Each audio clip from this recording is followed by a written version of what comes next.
வணக்கம். நான் astrology professor doctor Vimalan. அரசு உத்தியோகம். அதுல சூரியன் நல்லா இருந்தால் அரசு உத்தியோகம் அப்படி இப்படின்லாம் சொல்லிக்கிட்டு இருக்காங்கன்னு கேள்விப்பட்டேன்.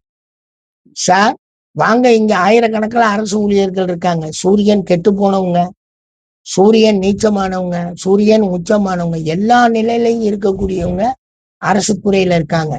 12 லக்னக்காரர்களும் அரசு துறையில வேலை பார்க்குறாங்க.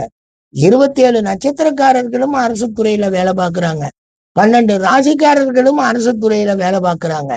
சூரியன் பாவ ரீதியாக 1ல இருந்து 12 வரைக்கும் 12 பாவத்துல சூரியன் இருந்தவங்களும் அரசு துறை பணி பார்க்குறாங்க. ஆனா அரசு துறையில ஒரு ஸ்டேட்டஸை வலுப்படுத்தக்கூடிய தன்மை சூரியனுக்கு உண்டு. அவன் நல்ல பாவம், 10ஆம் பாவம், லக்ன பாவம் இதெல்லாம் இருந்தால் அவனுக்கு ஒரு ஸ்டேட்டஸ் வரும். மற்றபடி சூரியன் நல்லா இருந்தாலும் அரசு உத்தியோகம்ங்கிறதெல்லாம் கிடையாது. சூரியன் ஜாதகத்துல இருந்தாலே போதும். அரசை நோக்கி போகக்கூடிய தன்மையில அவருக்குடைய லக்னாதிபதியும் தொழில் அமைப்பும் அவருக்கு அந்த 10ஆம் அதிபதியும் கொண்டுட்டு போனான்னா தாராளமா அரசு உத்தியோகத்துக்கு போகலாம். சூரியன் கெட்டு போச்சு அதனால அரசு உத்தியோகம் இல்லைன்னா சொல்லக்கூடாது.